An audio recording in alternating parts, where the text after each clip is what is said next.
Allô papa, merci na ndenge na yo ki message na yo. Kobangela ngai te ata mokolo moko te. D'abord naza mwasi mokolo. C'est à mon intérêt vraiment ya kozala na réserve. Jamais na kokamata. D'abord nazala ba camarade te. Nazala jamais na ba camarade. Nazala moto se confier na ite camarade na ngai. Atirele kaka papa Claude. Na na mususu te.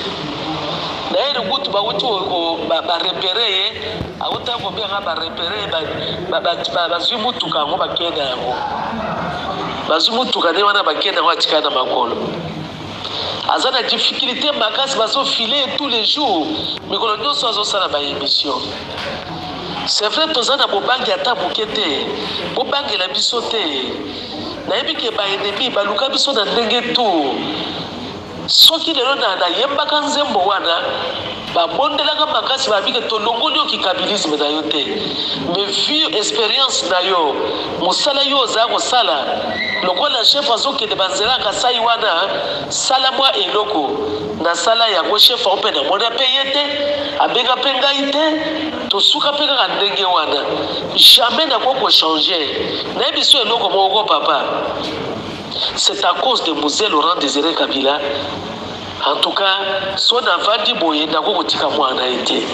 N'a pas kotika jamais moi na Moselle Laurent Désiré Kabila. N'a pas ça la monté.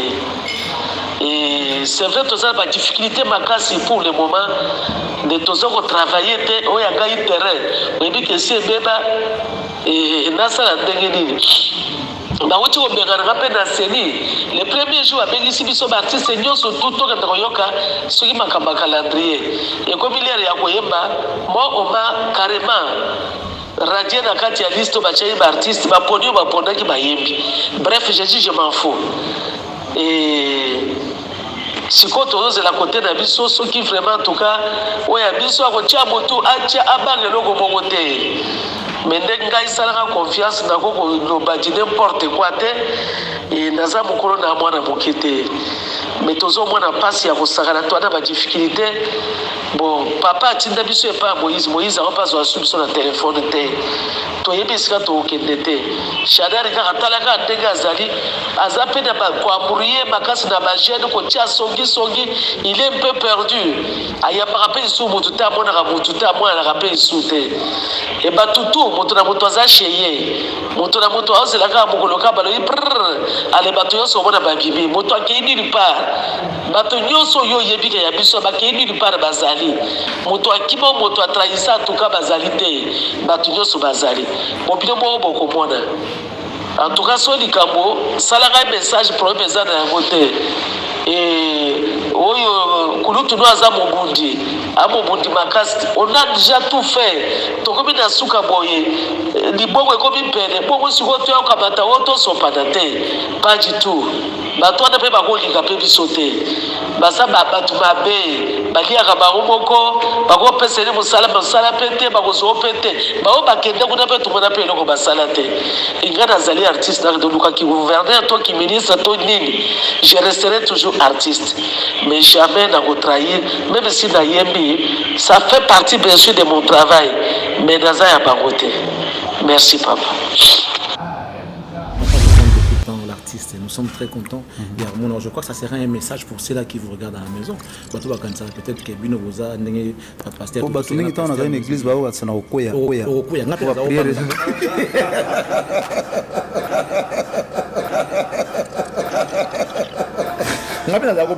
C'est-à-dire na mebo banoka sona na ba plan lesi na kwa lelo plan ngo yebana donc nazala bonzambe kati na ngai et pour nazala ki sika vraiment na tout sentir le kito ya prière et merci encore na bandimi ya Cité Bethel parce que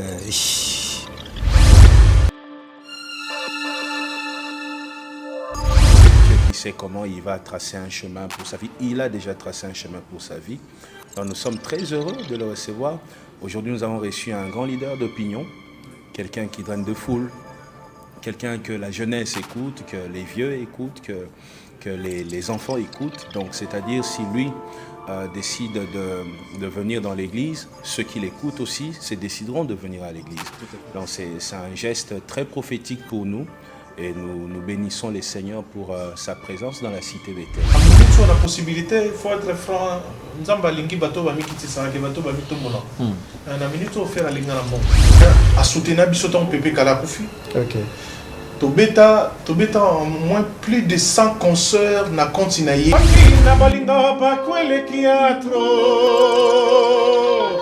Eko sambi sabolingo. Yango na bendizo to perake. Ona kobangae soni mingi oto balana lelo lobito kabwana soni na famille na ba muziki mama na ba invité na binongo na ngai batemo libala na ngai yo batemo libala ya nikapiraso batemo libala yango.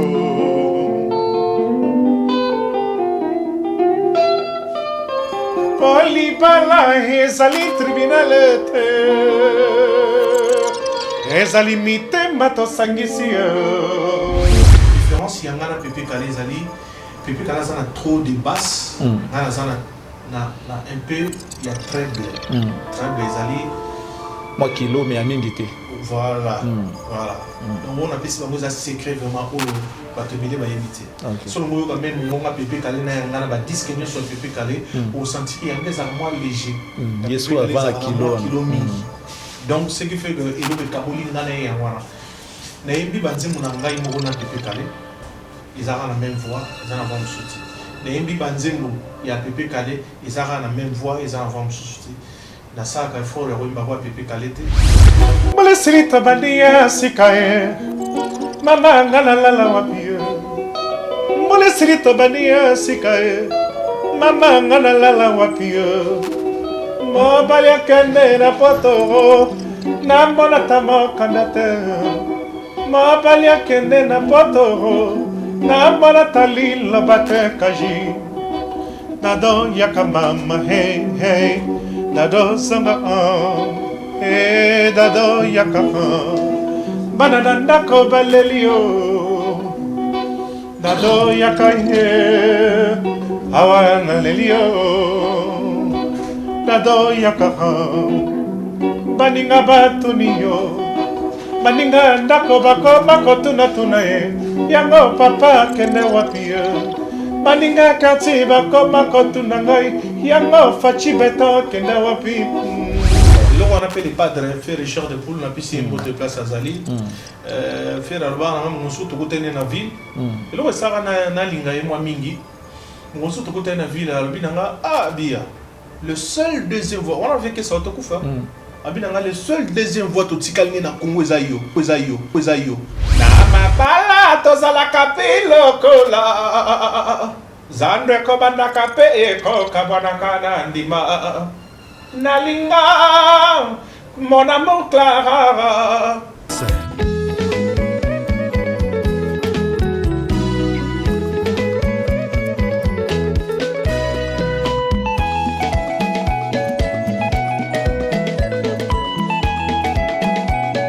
Charlie Prince. Allez temporiser. Commande photo. Pression avec Charlie Prince.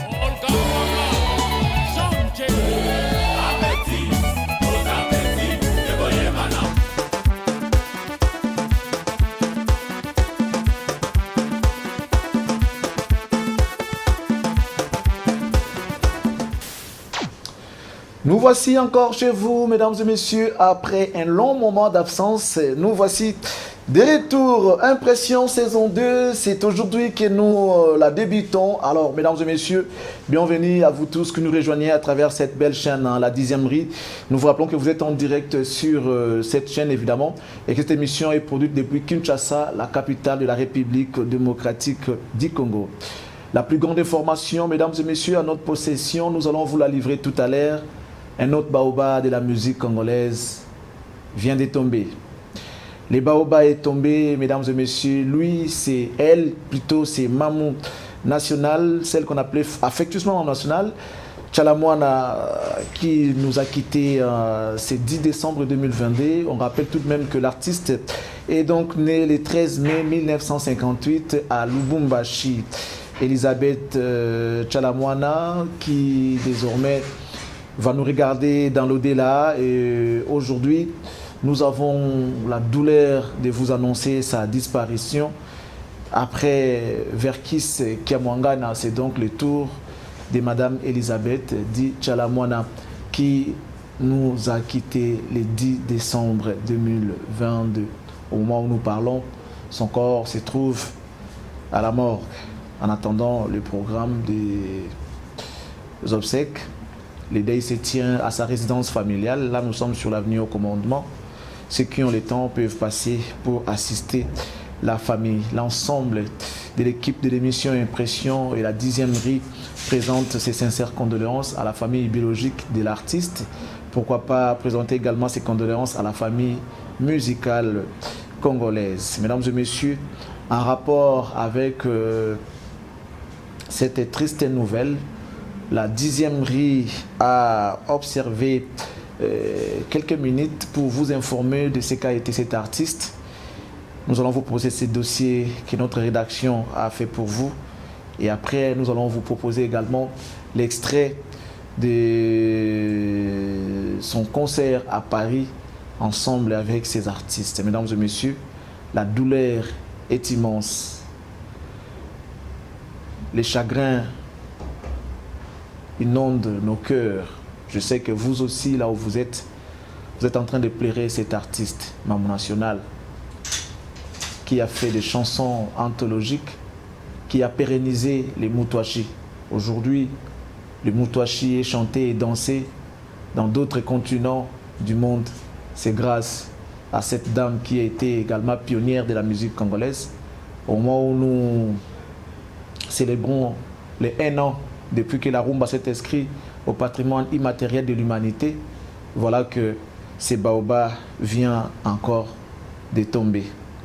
Mesdames et messieurs, nous pleurons ensemble cet artiste. On vous le traduit. Donc, nous tous, on n'a pas de problème. Voilà. Donc, vivez, revivez encore ces instants. Tokutanaka Mamou National dans l'au-delà. Que le Seigneur t'accueille pour tout ce que tu as fait pour la République démocratique du Congo. La République est fière de toi. Merci, Mamou National. Et bravo. Bravo, la championne. Bravo. La reine de Moutouachi, bravo. Et merci pour tout. Suivez cet extrait. Et on va revenir après pour la suite de l'émission Impression.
De retour après cet élément, Amoros Andemia, l'Andela cadrage, je crois que cet élément a fait plaisir à tous les mélomanes de la bonne musique.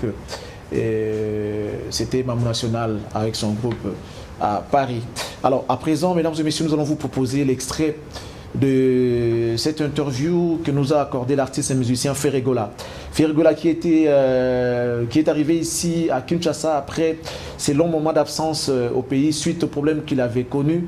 5 mois et quelques jours, il a regagné son pays, accueilli en triomphe le 10 novembre. Et puis après, il a procédé à son premier concert, c'était donc le 12 à l'espace Rotana. Après Rotana, il a tenu une conférence de presse. Après la conférence de presse, il a été à l'église de Cité Bethel, question de témoigner sa gratitude envers les fidèles de Cité Bethel et son pasteur Moïse Mbiye, la réserve de l'Éternel, qui a prié pour lui pendant qu'il était coincé avec les problèmes qu'il avait connus. L'artiste s'est rendu à l'église Cité Bethel. À sa sortie de l'église, il nous a adressé quelques paroles. C'était donc au micro de Charlie Prince, nous étions là. Latin, oui, ni oui, di wiki. Je suis venu, j'ai vu, j'ai vécu, nous étions là, nous avons vu comment l'artiste a adoré son Dieu, comment il a communié avec les fidèles de l'église Cité Bethel et ensemble avec le prophète Moïse Mbiye, la réserve de l'Éternel, que nous respectons vraiment, cet homme de Dieu qui sert Dieu en esprit et en vérité. Mesdames et messieurs, comme si vous y étiez, regardez Ferregola en image, c'est quoi ce qu'il avait dit dans cette interview. On va revenir pour la suite.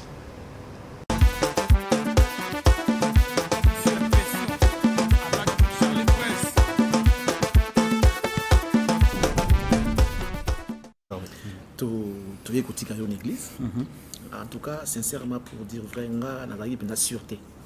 On partout, mais l'église, contrairement à ce que les gens disent. Après tout, tous les basali na nzambe, tous les bandimi.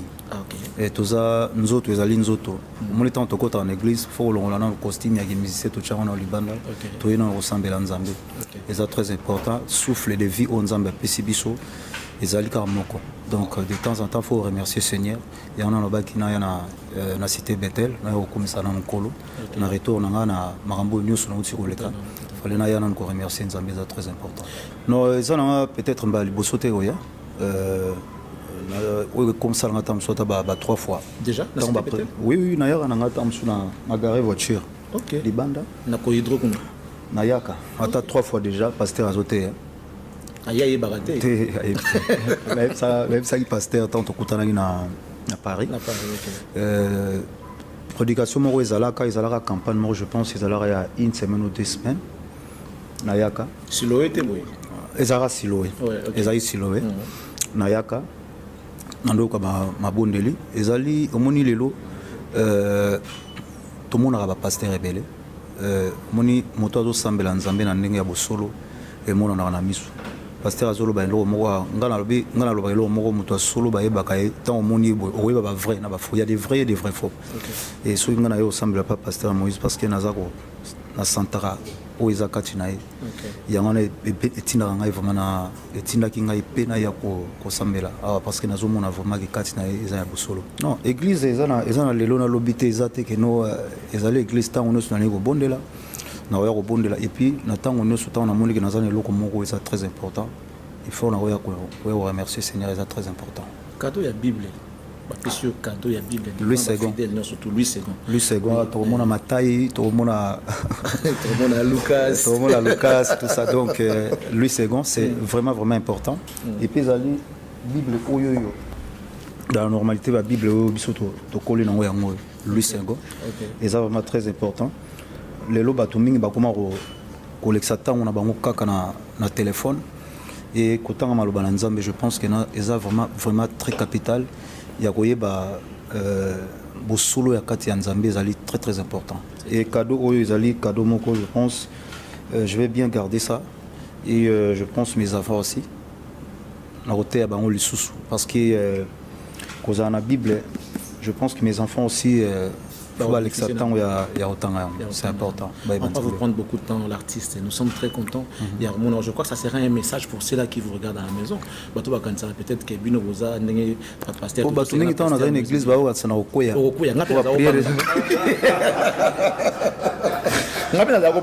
c'est-à-dire mais bon plan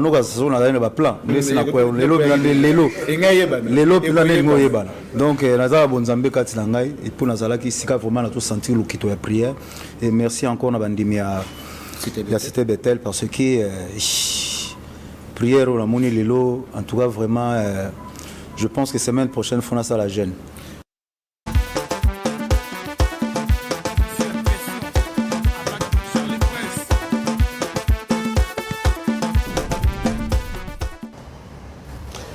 Merci beaucoup, c'était la Ferrigola Jésus des Nuances. À cette même ordre d'idée, on va prendre la réaction maintenant du pasteur Moïse Mbi et la réserve de l'Éternel, qui était ému de voir l'artiste musicien Ferrigola venir prier à son église qui est Cité Bethel. Et c'était vraiment un moment d'échange, un moment de joie. La Bible le dit, hein, il est doux et agréable pour les frères de demeurer ensemble. C'est un moment pasteur Moïse Mbi et un artiste le roi Ferrigola. Ferrigola qui reconnaît la grandeur de ces pasteurs qui est Moïse Mbi. Ils sont le roi pasteur n'a pas de différence les alatés. Non. On a encore des pasteurs à qui nous pouvons faire confiance comme des Moïse Mbi. Ils sont nombreux, mais bon, jusque-là, moi j'ai constaté, j'ai remarqué que la réserve de l'Éternel, Moïse Mbi est vraiment pasteur. Et puis, place au Bonzambe Zali et Banaka. Place au Bonzambe Zali en tout cas et Banaka. Parce que nous étions là, nous avons vu comment il y a l'organisation, comment c'est propre, comment c'est beau, comment c'est... Non mais non, Bonzambe Zali Wana. Bonzambe Zali Wana et ça nous pousse à croire que cet homme de Dieu sert son Dieu en esprit et en vérité. Merci beaucoup à notre pasteur Moïse Mbi et la réserve de l'Éternel pour l'accueil, pour l'humilité. Il est simple, il est humble, il est sympa. C'était bien en tout cas, il y a des changements fructueux entre groupe Yaferena, Cité Bethel, qui était représenté par leur pasteur, évidemment, le pasteur Moïse Mbi, la réserve de l'Éternel, à qui nous souhaitons un très très bon dimanche.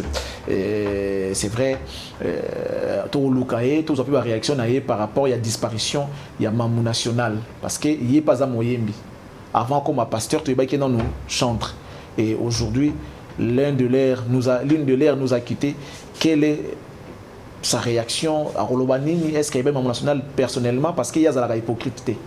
Alors bien, il va y faire un mission va sur la bango et c'est normal. Alors pour l'instant, on va prendre la réaction du pasteur Moïse Mbi et ensuite on va se retrouver pour la suite.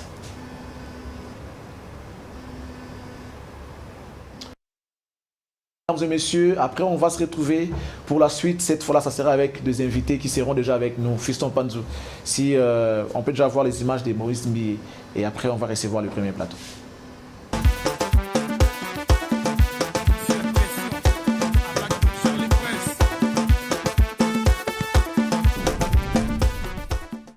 Très heureux de parler un peu avec vous concernant ce qui se passe aujourd'hui. Oui. Lorsqu'on voit l'artiste musicien de renom Ferrigola qui vient prier chez vous, alors que vous savez ce qui se dit autour des artistes. Ils ne prient pas, ils sont dans des histoires, mais l'artiste a accepté de venir prier et puis chez vous.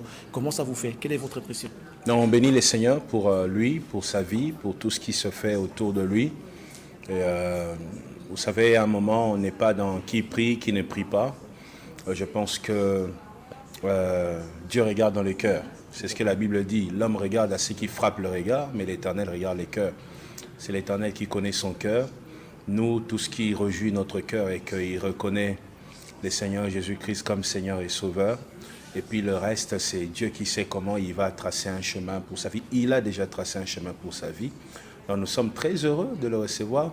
Aujourd'hui, nous avons reçu un grand leader d'opinion, quelqu'un qui draine de foule, quelqu'un que la jeunesse écoute, que les vieux écoutent, que les enfants écoutent. Donc, c'est-à-dire si lui décide de venir dans l'église, ceux qui l'écoutent aussi décideront de venir à l'église.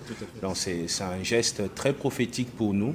Et nous bénissons les Seigneurs pour sa présence dans la cité Bethel. Non, je l'ai rencontré une fois à Angélie. On a voyagé ensemble et puis on s'est retrouvés sur Paris dans le train à Roissy et on a eu le temps de parler. Et après, je pense qu'un mois après ou 2 mois, la nouvelle est tombée. Il était incarcéré et moi, je ne pouvais pas me réjouir par rapport à ça et surtout, je ne pouvais pas rester silencieux parce que c'est un artiste congolais. C'est quelqu'un qui fait la fierté de la nation partout dans le monde et c'est un père de famille surtout. Et vous savez, il ne faut jamais désirer l'emprisonnement de ton frère. C'est une très mauvaise chose, surtout quand la personne est irresponsable. Ça peut déséquilibrer une famille, des enfants qui ont des projets d'étudier, d'aller jusqu'en licence, peuvent arrêter les études comme ça parce que personne ne va payer, parce que celui qui est encadré n'encadre plus, parce que celui qui criait lorsqu'il dormait tard ne va plus crier, vous voyez. Donc derrière un leader, il y a tout un peuple. Tout à fait. Alors lorsqu'un leader est sur le point de tomber, il faut tout faire pour empêcher ça, parce que quand un leader est sauvé, c'est toute la génération derrière qui est sauvée. Et moi, j'ai décidé de prier pour notre frère. Ensemble avec l'église, nous avons prié. Et gloire à Dieu, il est en dehors de la prison aujourd'hui. C'était vraiment ça le souci, de voir un leader et tout le peuple derrière lui dans la paix. C'était ça. J'ai préparé ces cadeaux le jour où j'ai appris par son équipe qu'il me visiterait. J'ai préparé ces cadeaux, je les gardais jalousement et j'attendais qu'il vienne. Et aujourd'hui, sous la pluie, il est venu, ça nous touche.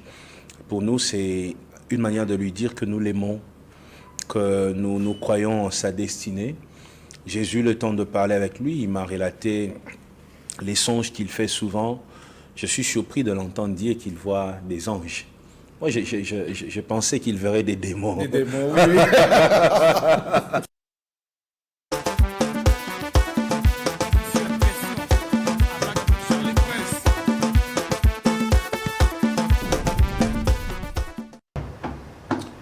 Voilà, des retours sur ces beaux plateaux. Nous vous rappelons que vous êtes en direct sur la 10e rue et que cette émission est produite depuis Kinshasa, la capitale de la République démocratique du Congo. Messieurs, dames, merci de nous faire confiance. Et après un long moment d'absence, je sais que vous êtes là et que cette émission vous avait tellement manqué. Nous sommes là, des retours, Impression saison D, sur la 10e rue. Nous continuons comme ça avec la confiance que vous nous faites. Et nous, à notre manière, on essaiera de faire mieux pour ne pas vous décevoir.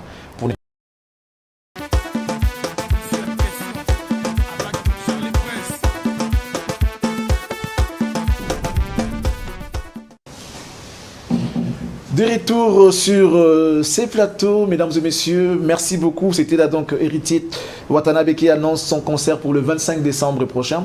L'artiste et ses poulains sont encore au niveau de l'Afrique du Sud. Ils vont gagner les pays le 17 décembre 2022. Donc, ils demandent à tous les mélomanes de la bonne musique de pouvoir aller ce jour-là à l'aéroport pour accueillir les groupes de son arrivée ici à Kinshasa.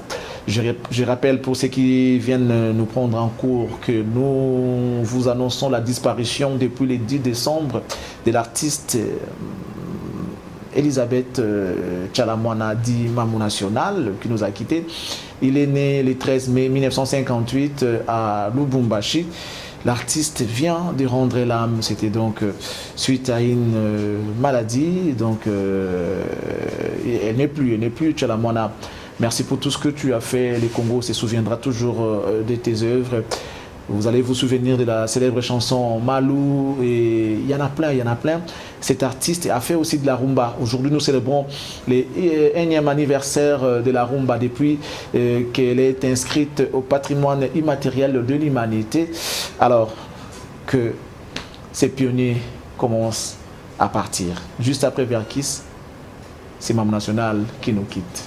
Mesdames et messieurs, Kassedan Etienne, nous prions que le Seigneur puisse l'accueillir.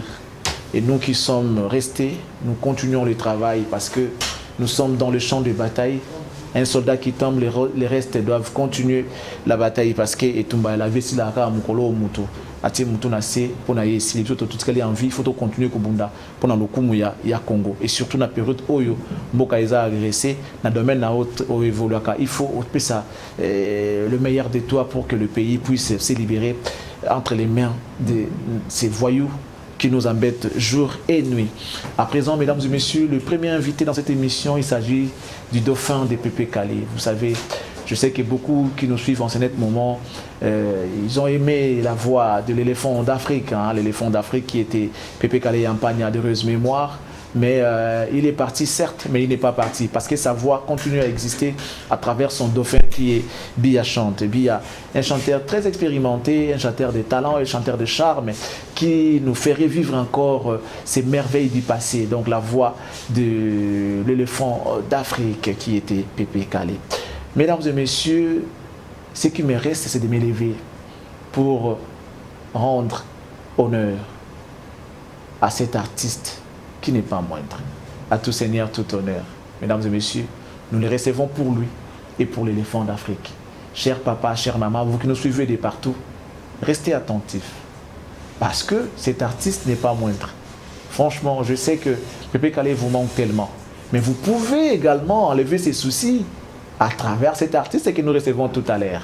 Mention spéciale à ceux-là qui nous suivent depuis l'Est de la République démocratique du Congo. Mesdames et messieurs, nous sommes de cœur avec vous pour tout ce que vous vivez là-bas. En tout cas, nous ne sommes pas restés indifférents. Nous gardons une pensée pieuse aussi avec vous. Question de mettre fin à ces atrocités. Alors, mesdames et messieurs, je m'élève pour recevoir cet artiste qui nous fait vivre la voix de l'éléphant d'Afrique. Il s'agit de Bia Chante. Dans cette émission sur la 10e rue pour la toute première fois. Frérot, bienvenue. Merci, merci. Très heureux. Charles. Prince. Ah ouais, il n'y a pas d'habitude à la 10e rue, senti dans le vraiment, ça va faire cher. Moi, la jambe de Mikolo, la santé de net nord. Net nord. Alors, il n'y a pas des managers expérimentés. Vraiment. Ils ont eu l'UMA. Vraiment. Non, on a apprécié ma félicitation à mon ami. Mais vraiment, ça va. Ça va. Net na film. Moi, je vais battre pour ma ligne de c'est la message déjà là-bas. Alors, à côté, vous avez alors, on va se mettre, mesdames et messieurs, c'est parti. Avec Bia Chante déjà. C'est lui le tout premier invité de cette émission aujourd'hui. Nous sommes très contents de l'avoir avec nous dans cette émission. Mesdames et messieurs, alors, restez avec nous. Ailleurs, il n'y a rien. Mettez de côté vos télécommandes, suivez-nous. Parce qu'une seconde, quand il y a au Tiaboué, au raté Maramou. Au raté, ouais. Alors, Bia Chante. Oui, Charles. Santé, ça va? En tout cas, santé, ça va par la grâce de Dieu. Donc, toujours, au moni, awa pena zamboba.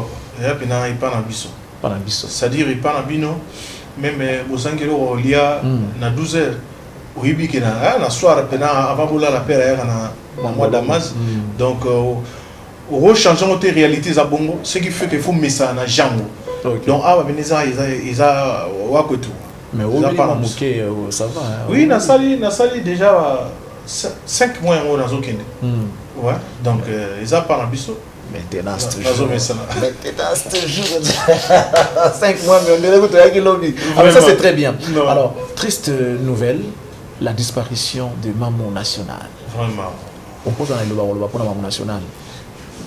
Nazana maloba ya roloba rozangate parce que maman wana na le baramètre fois sozo témoigner bolam ya moto c'est-à-dire ils ont quoi mo boy balba longa pona po ebiete tu vois dans un bateau ba rolo bananga longa pona po ebiete c'est-à-dire bino naye mais on nga na yebi nazana ba souvenir na ya bien à soutenir biso ton Pépé Kala Koufi. OK. Tobeta en moins plus de 100 concerts na continué à Refeko. OK. Bayebi Refeko, bayebi susu na tangana, ya ta Kabila le père.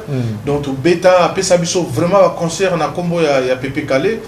Après il y a un moment ayebarangai to voyage qui donc voyage mo biso na empire naye.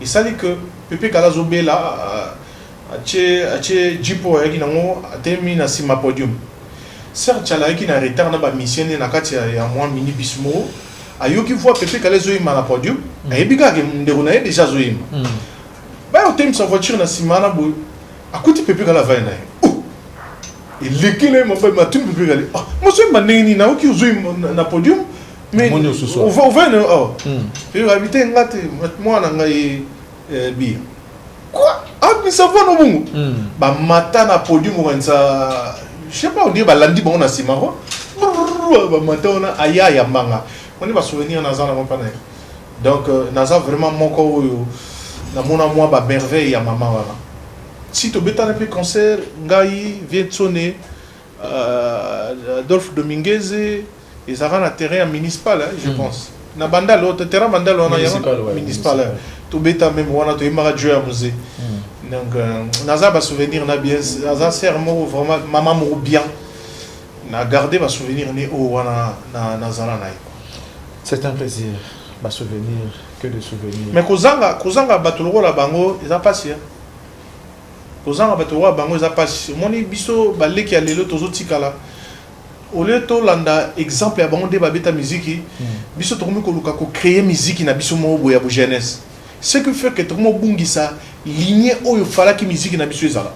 Alors ce que kozanga bato ba ko guider biso pour le roi tozanga déjà ndambo bato bakenda wana ba kulutu wana de ba o batikali fallait vraiment bazala ndenge ba mo kende boye biso vana ebite mawo mais là le lobby côté ça ma émission to côté ka maman ouais to côté bien émission to côté ouais lobby to comme ko créer musique na biso moko c'est non bia fallait ko tikala ka statique ko tikala ka nde basala yango ko bouger l'entité ko bouger le côté ko zala ka ndenge wana c'est non bia non moni na toloba même kala mingi te na sa émission mo boye musique et vieillissaka te bato ndenge to ba vieillissaka moni ngai na botami na kuti rumba onti yango wa ti le to beta c'est-à-dire moni excès ya kuluka koyeba ti ozupina nani lipa ozupini boka mungo chi pote mikolo ngatinga no zo Christine nga olia makere modon zompan ça veut dire ni musique c'est ça là oye na nuance na yo oye na note na yo oye na touche na yo et puis au garder lignée ndenge musique ezalaka moni so ezaki classe yo zui musique rumba ok chango guitare et accompagnement ya zouk ba webiso zuité na classe rumba ibeta marate change wana eza rumba te za zouk c'est-à-dire par là na ina lo bagay musique okoko baksa touche na yo mais okoko créer lo rasikate ponyo c'est créa et c'est créama OK biso to yeka to chiba mélodie na biso oyo yeli biso na maloba na biso yeli biso ce qui fait que ça la nzemba sika na ba partition ba guitariste nous sommes obété la biso mais musique et otika la yango. On va jouer à un jeu puisque nous sommes au mois de décembre, aux mois de festivité. La fête a déjà commencé mais c'est vrai. Sentiment ya mawepai, sentiment ya fête et paille. La vie continue, c'est vrai que mon national nous a quittés, mais cela ne nous empêche pas de respirer et de vivre. Nous continuons la vie. Si. Alors ici, dans cette émission, on va pleurer et on va fêter à travers ta voix. Vraiment. On l'a dit tout à l'heure que c'est les dauphins de Pepe Kale, l'éléphant d'Afrique. Tout à l'heure, tu l'as dit toi-même. Alors pour ceux-là qui n'ont jamais écouté, qui n'ont jamais vu Bia chante en train de chanter, et je cite d'ailleurs le boss Eron Ilunga, peut-être ça sera une découverte pour l'artiste Mene Bia chante na emi na chaîne na ye. Akoyo ka na ba cassette na ba vidéo, mais ko ya na chaîne na ya yo ka ozoyemba live parce qu'il y a des problèmes. Ba disent que betara nango okoyemba.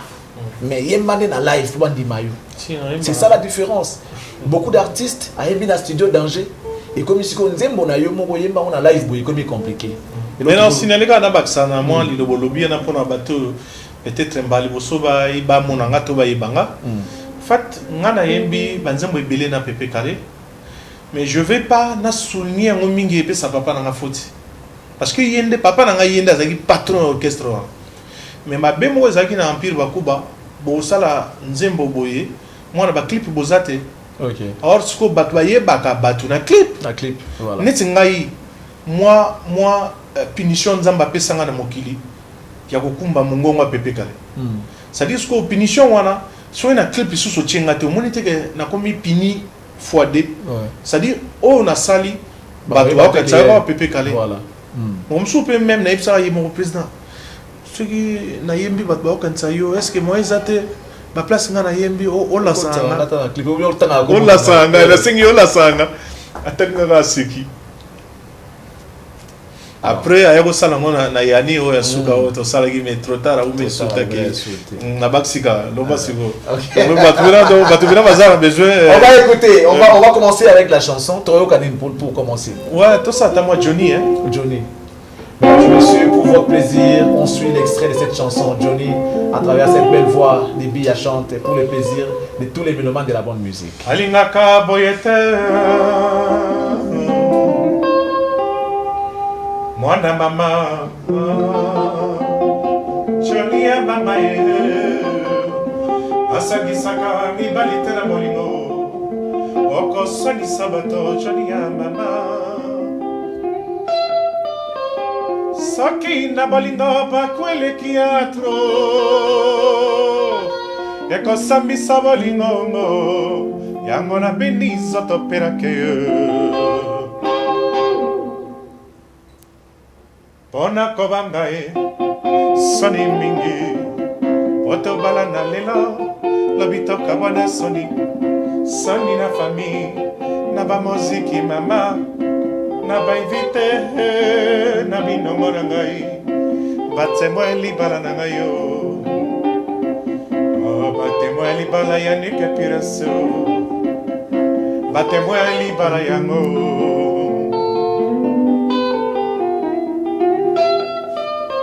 polibala ezali tribunalete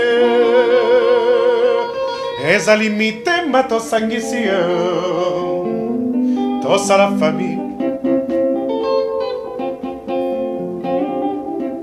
et moi la maman et moi la maman et moi la maman Charlie Prince oh moi la maman Johnny mama ngala leli oh Johnny na ngaluboya ngala leli loposo Johnny lokala kapie Mina mama, lokola diamant, Johnny mama, ngala lelio, Johnny mama Johnny mama, pesa ngala bakoe, Johnny mama, ma famille va pesinga yo. Laki sangai, laki saramiso. Nengalinga kanga mama na sea motema yo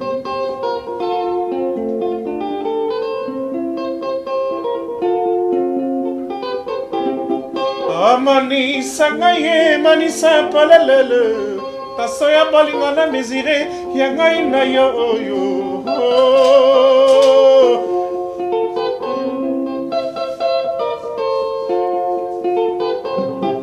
Abalinga na bisa babia boye boya kama ezala ya sase moko no ki fare ngoyo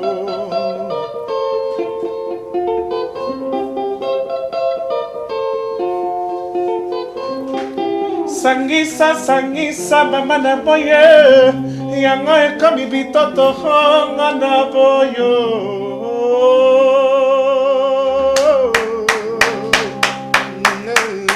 Mesdames et messieurs, vous ne trouverez ça que chez nous sur la 10e rue, nulle part ailleurs. C'était donc Bia chante dans Johnny. Johnny. Oh là là, que de frissons. Vraiment. En tout cas, frissons. Mesdames et messieurs, vous nous suivez depuis Kinshasa, la capitale de la République démocratique du Congo.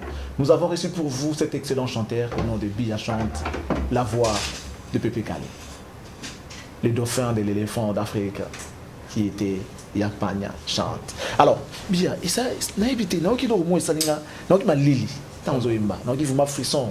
Moi, on a même combine, j'étais emporté déjà, et je crois que ceux qui nous regardent, bah, dans le même état qu'il y a. Bah, faites yango.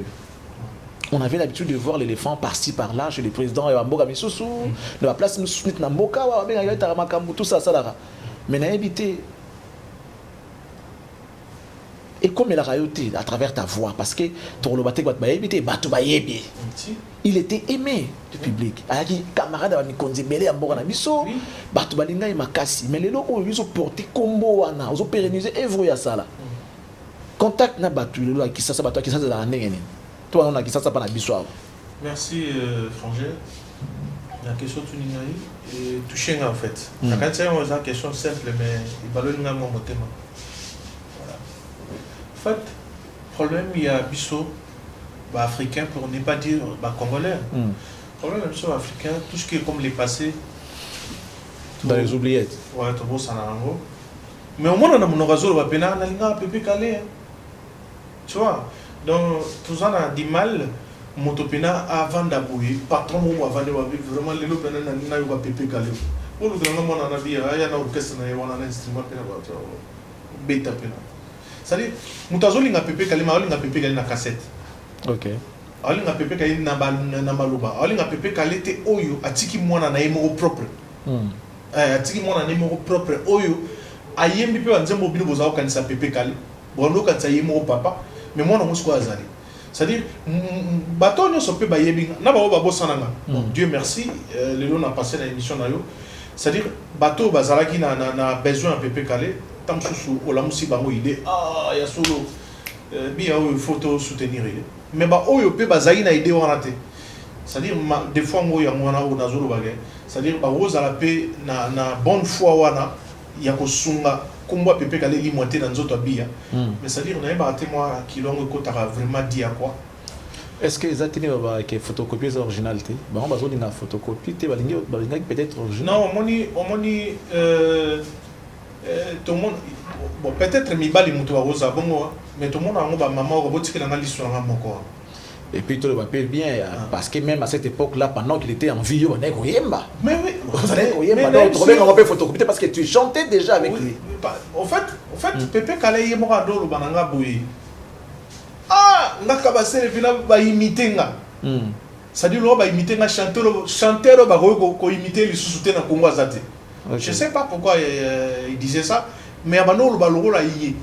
Nzamba tindili muto penado, ça dit ah ou dans point n'était pas dans un pena muke, dans un muke nzoto muke, dans un nzoto muke puis moi na muke makasi. Donc mais nazo longola y donc en fait sur na beta penato beta au boss na les empires. Au boss na les empires.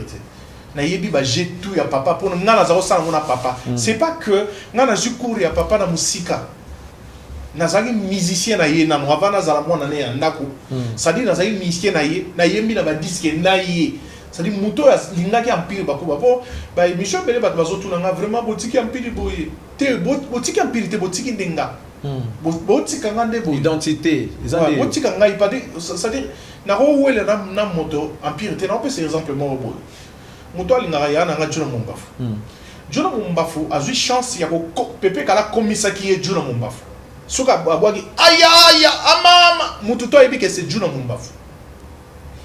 Ba oloba jamais Pepe Kala ba oloba Juna na yoka Kala.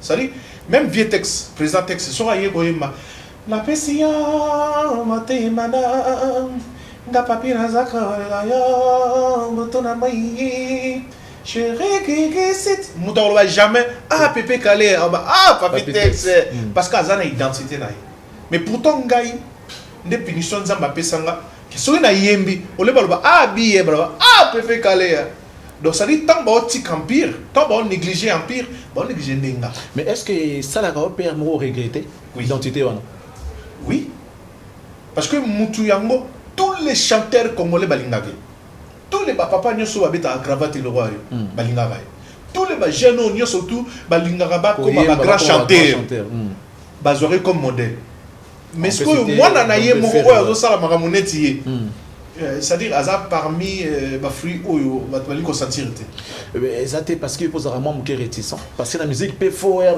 oui naza réticent par rapport il y a Bizaleli o na comment on a lelo na baninga mususu moninga pena naza mutu na linga violence té na rancune té mama botingai ti lelo ndamo comme suna vai na ndako na raisonner yamo dino kaka bato balobaka ntango mosusu moto mpena ngai na tokosola te tiliwa biloko mabongo ou bien basalaka ndeni ouais donc bakoma niveau la ndeni oui basalaka ndeni nini et puis natali répertoire na nga namoni moto nadu te na yina ozo comprendre donc ce qui fait que ce que nabotami na mwa buyuma moko boye oyo place oyo eza na baproblème te nakima nga nako rate $50,000 likolo ka place wana na omona eza neti na baproblème trop na mbongo mpe natiki na nga na oya te. Nous faisons un clin d'œil comme ça à notre ami Calvin Guidiwe, partenaire. Merci beaucoup. Vraiment.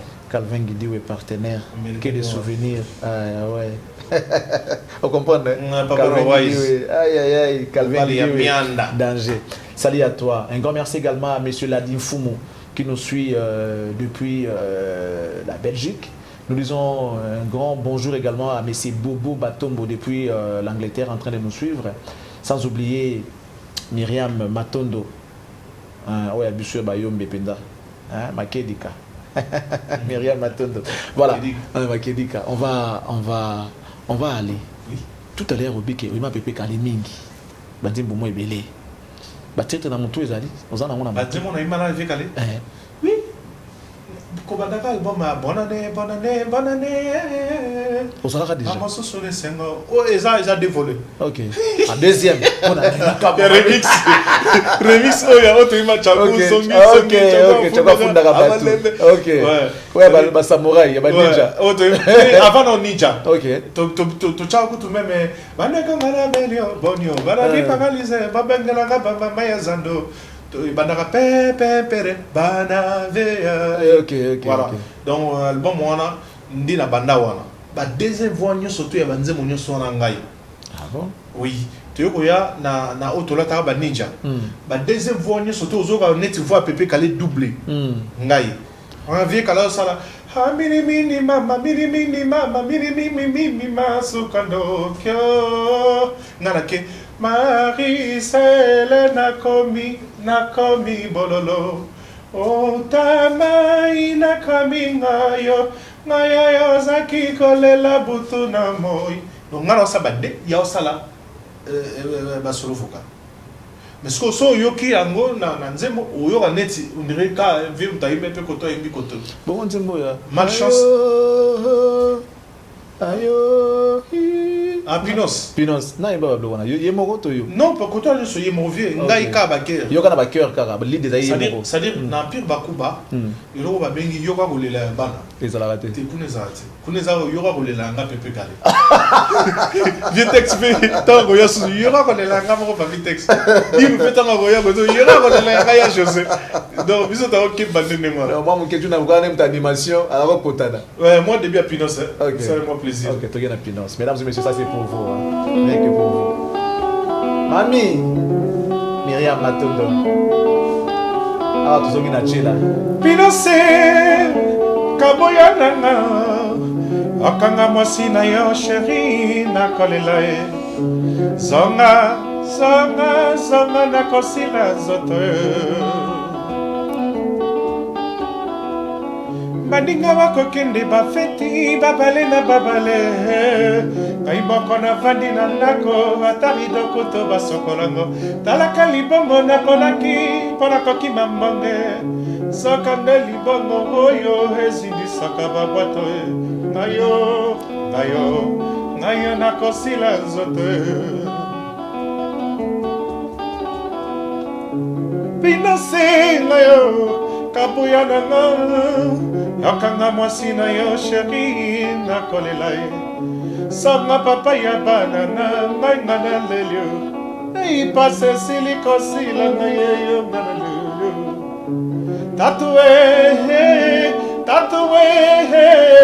Tatu Pinose kabuya ngana lelio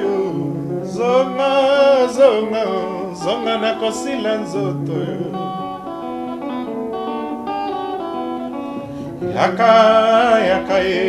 Yaka nako beba pambai Hayo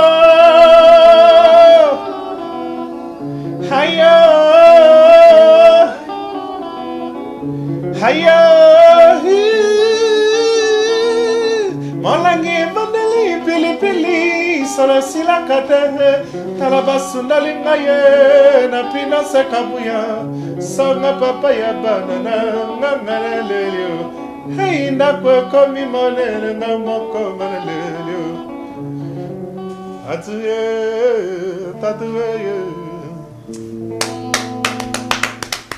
Mesdames et messieurs, que dire d'autre? Il a tout pour lui, il sait faire son travail, pas moyen de le vanter parce que là, c'est clair et c'est visible. Qu'est-ce que nous devons encore dire? Il sait le faire.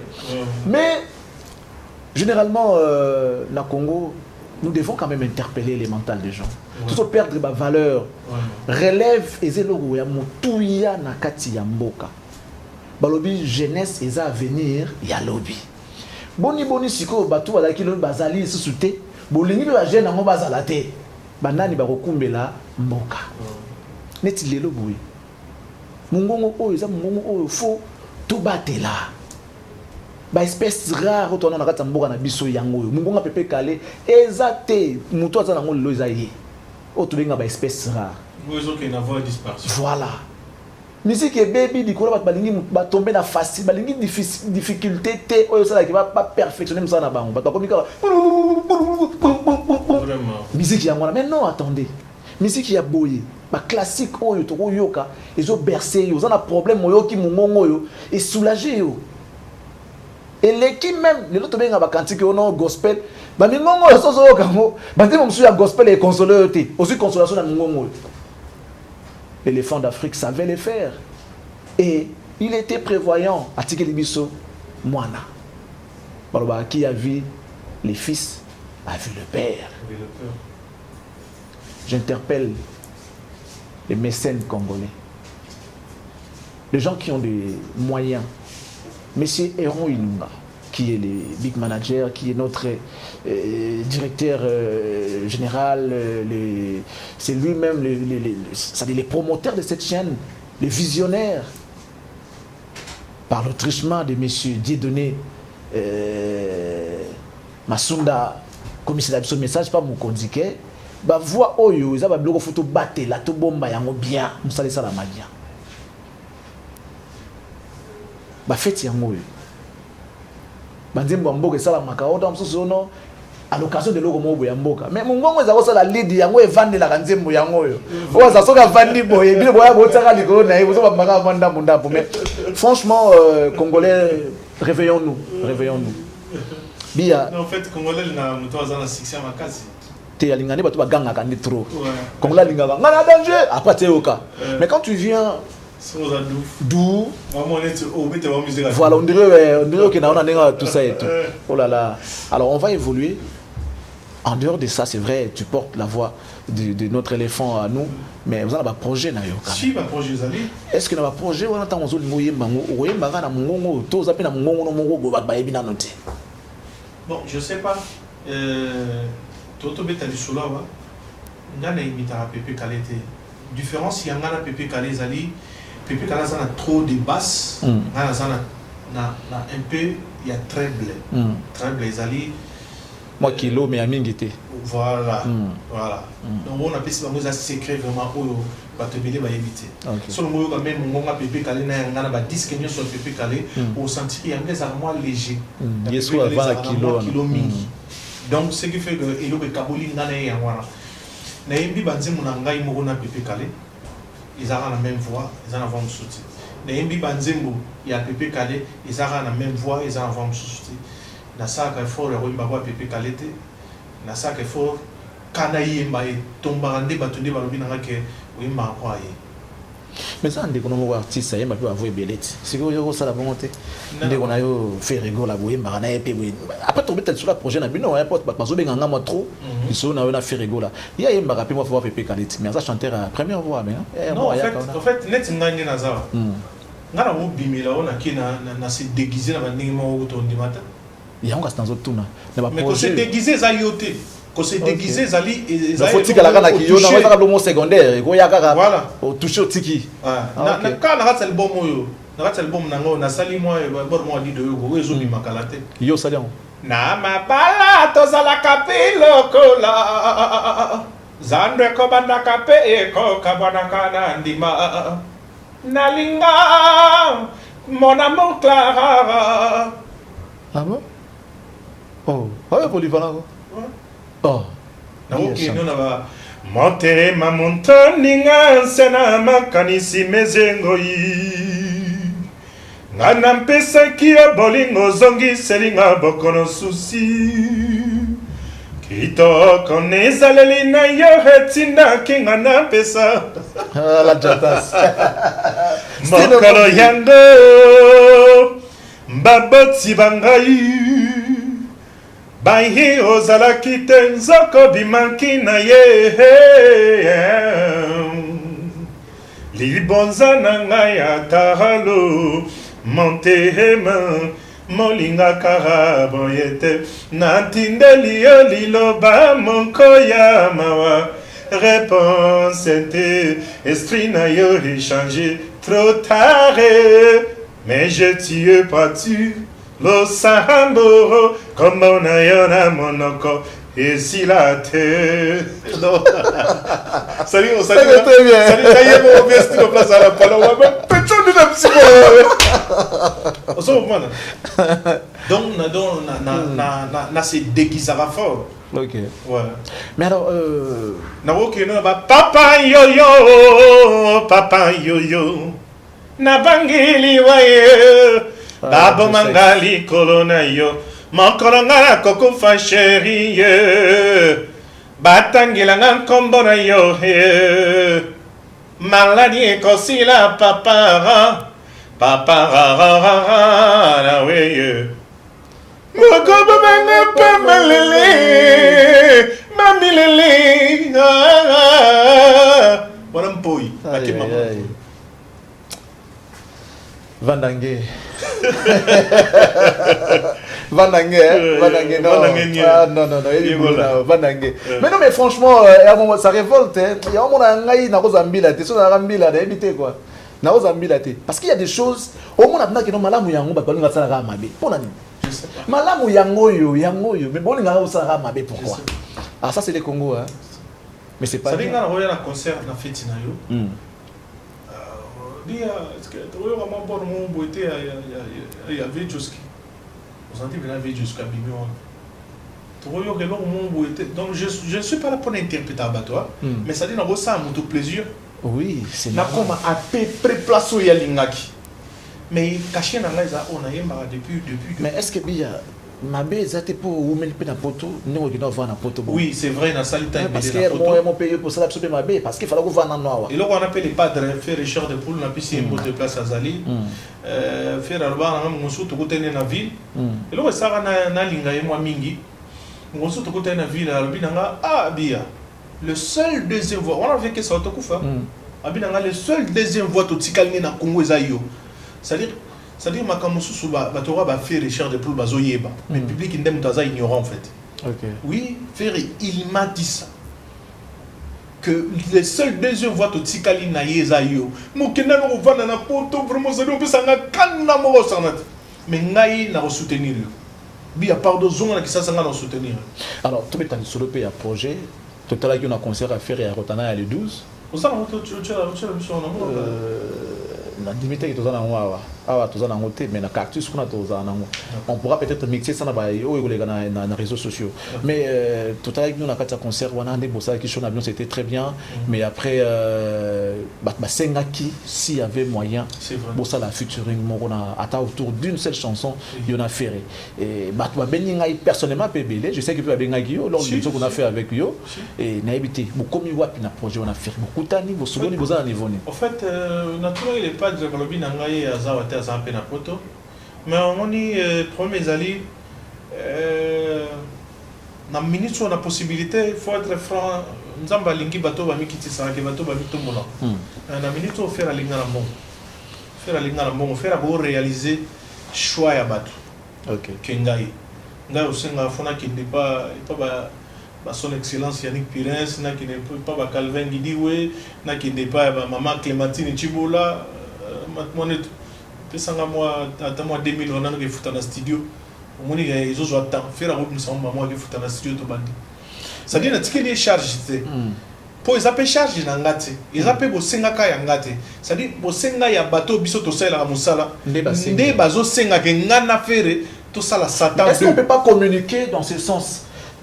Bateau va la biso ceux qui veulent à ce que l'eau est réalisable et comme réel. Pourquoi n'est pas parce qu'il y a eu quelqu'un qui a appelé à Bainabiso à côté de moyen. Mais moi j'attendais à ce que tout ça là autour d'une table et faire renanga. Moi je peux être le manager et un projet. Bah tu vas contacter puis tu vas bon manger. Oui. Parce que ce qui est bien beaucoup à faire gagner dans mon aide. Non mais c'est ça le problème en fait. C'est ça le problème. Ngana lobika ka nanu na question tout ningai. Mais ce qu'ils allaient toujours le cas gagner. Tout le cas faire le cas gagner n'a pas dans le cas. Parce que c'est le business. Oui. Là il faut oser la producteur. Parce que c'est vrai, les gens auront du plaisir à voir mais côté business, il faut primer. Aujourd'hui, imaginez, c'est même tout ça, les lavango, remix, il y a Pepe Calé Carlito. Verre cassé, Tuba, trahison, Bénite, donc ça dit tout ça, on a Satan 2. Satan 2, c'est un TPN bêta pour ça, va te passer. Alors, à quand tu rejoins les projets il y a eu mon nom. Yanga bon dans studio nazo ko décembre to binate to yo gate. Non normalement naza prêt à boire ngo. Mais photo sur na staff lelo naza osa makambo liboso ngai moko. Lelo naza ngamote naza na staff mobimba. O bazo diriger ngai. Je vais pas na l'accent gete ngam na décider. Tes bureaux on les diriger ngam te décider comment on va faire.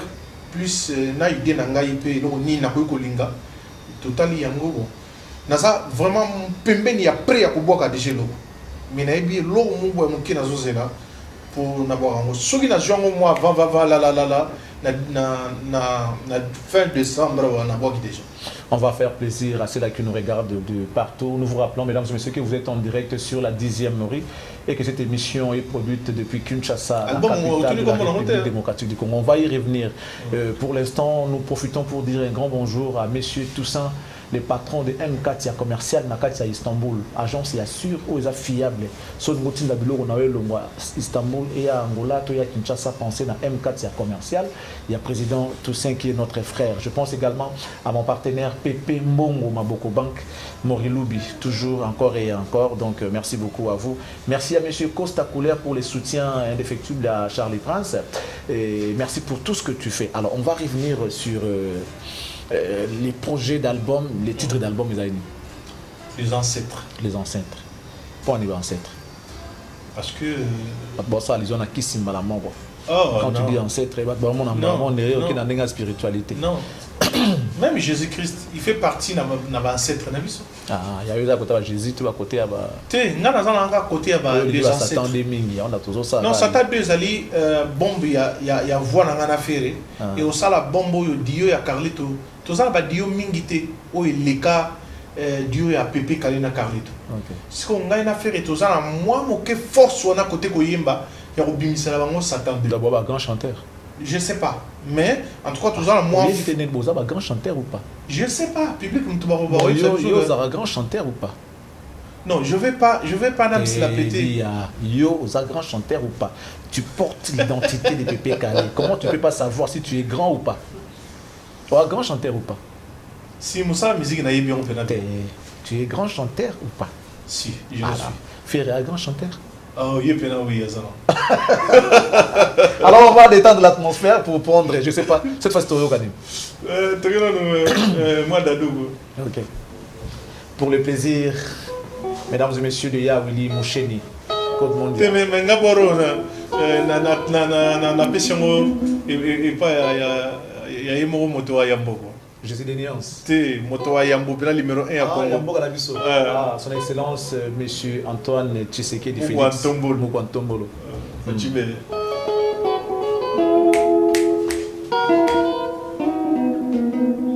Monsieur Héron Yulunga, ça c'est pour vous. Malesirita bandia sikae mama ngalala wapie Malesirita bandia sikae mama ngalala wapie Mobalia kende na poto na mbona tamo kandate mabali akende na poto na malatali lobate kaji nado yakamama hey hey nado sanga dado yakaha banananda ko balelio nado yakahe awana lelio nado yakaha baninga batuniyo baninga ndako bako tuna yango papa kende wapie baninga kati bako tuna ngai yango fachi beto kende wapi dado yakamama hey hey dado sama mamweyo yampanya wamlanga mushakaina yo yapanya wamlanga mushakaina yo yanani bitota yanani mambo yanani mambo bitota na shamba menga baba na shamba menga mona bitwe bibia imatuma tenta agajiola mojimba iteta mamio heinia kwatwe heikebawani na shakabika kwatoto haikebawani na shakabika katoto kapingani wachini wa bengi amono manko koko vera wachini wa bengi kato pale bilangio wachini wa bengi fachi wachilebe wachini wa bengi fachi beta wani wakayaya wachini wa bengi ni yakote walele la mami yo mamwe kampana la maye mushaka ine nitata mokajiwanye mamole yo. Si j'avais le pouvoir de remonter les temps, mesdames et messieurs, je ne sais pas ce que j'allais faire en ces moments. Nous vous souhaitons une bonne fin d'année à travers cette émission, à travers cette chaîne de télé. On sera toujours à la hauteur pour vous satisfaire parce que vous nous faites confiance. Merci pour votre confiance sans cesse et renouvelée. Un grand merci à vous. On vous rappelle que votre choix est judiciaire. Merci à Moros Andemia. Alors, on va te donner 1 minute. Question de communiquer avec tes fans, dissimulés partout dans le monde entier. On va découvrir, je crois que ceux qui ont le temps de t'écouter sont devenus automatiquement fans. Solana Bango, Pesa Bango programme, Pesa Bango Bambote, présenter Bango Vena Bango, parce que tout en mois à décembre. Après, nous, on va clôturer l'émission parce que nous sommes arrivés à la fin. Non, on apprécie, merci Navato Nyostu, la Dibiso. Celui qui a le place pour recevoir si vous avez Bolimbisabiso, tout ça va à bateau. Mais je pense que Otomiki Kobimisa Waza va penser à Bisso. Ngai au moins Nabinobi a chanté Moloma Wampolondo. C'est-à-dire, nous avons la musique pour Nabino. Nous avons besoin de soutien, de bateau, de balinga qui kabase les campagnes. Basunganga vraiment monde à l'élo est comme chaud. Ngana omil na moi mukena mboka bato mondele. Ton na yawa na yokuta mbalmo plus de 60 chaînes. C'est-à-dire, au rose allemand, on a 10 que nous 5 chaînes. Donc, le reste, on a donc, c'est-à-dire, paye maman, on est dans un film. Vraiment, nous avons besoin de bateau. Surtout, bateau, il y a une bonne musique. La force, c'est mieux dans le bas. Tant qu'on a un bon moyen. Mon ici, Tchala, les lois accueillis, moto à Kanara, Kabelaï, $10. C'est-à-dire, c'est trop tard. Trop tard, ouais. Donc, bien chante-moi à Bino. Azo sala qui y était, azo sala qui moto au bino bolinga kaba c'est l'empire PP carré. Nazan album, nazan na studio, nazo préparé dans les ancêtres album wana ezobima parce que nazo tombola ndé ba papa ya biso ba kenna wana c'est pourquoi on a surnommé les ancêtres. Donc album wana ezobima kalate. Ezo sengande ba toro bino bato bolinga ba bonne musique. boya pembe nanga numéro nanga ya téléphone ezali bon noter yango ezali 089 28 63 315 na bandeli 089 28 63 315 namoni passe pour notre numéro vraiment nazali na répétaka na barumbu na betaka instrument ezali mamutu ezali ba musicien bazali donc oyo boyoki ngai oyo non na invité quoi na invité na invité na pesi mbote na yemoko son excellence Yannick Pirance na pesi mbote na Calvin Gidiwe motema ya Sandra Mianda papa na wise na pesi mbote na dake kalenga nchionvondo peti na ngaxen CD Android solo Jagger na pesi bino mambote etro c'est-à-dire bolingo ezala bolingo et puis na pesi yomo merci na oyo sali pona ngai ni oyo mbingai mokile yo ngai ko. Merci beaucoup à notre ami Birado Prince des Amunda. Si vous avez aimé l'émission, dites merci à cette équipe qui a travaillé pour vous aujourd'hui. Amoro Sandemi a été derrière CD caméras, Marc Oelda également derrière CD caméras. Merci beaucoup à nos caméras suspendues, à des caméras robots. Merci. On en a 3. Voilà. Un grand merci à notre ami depuis la régie finale, Jules Mpata, sans oublier Percival Mbouyamba. Montage, Dieu merci, Nsumbu. Électricité, Limpo, réalisation, Fiston Panzou. Merci à notre directeur du programme qui est Monsieur Dieudonné Masunda. Merci également à Livingston, les Brésiliens, Masolo et à Brésil. Trésor Balou, Namatadi, Maman Claudine Sissa, Maman Sociale Nakananga, Maraluzolo, Vikimboso, Pichu, Nzita, Nabandal. Mesdames, Messieurs, à vous, nous vous disons merci et nous vous présentons le vœu le meilleur. Nous vous disons que Dieu vous bénisse. Si Jésus n'arrive pas aujourd'hui, on va se retrouver le dimanche prochain. Ça sera avec le même plaisir, mais ça sera cette fois-là avec d'autres invités. Suivez-nous en rediffusion mardi, toujours mardi. On joue déjà à partir de minuit et mardi à partir des 13h. Restez bien chez vous et que Dieu vous bénisse. Qui bénisse également la RDC. Nous, on vous dit au revoir. Je crois que ce qui nous reste, c'est de plier nos bagages et quitter les studios pour vous dire que l'émission est finie. Au revoir. Au revoir. À la prochaine.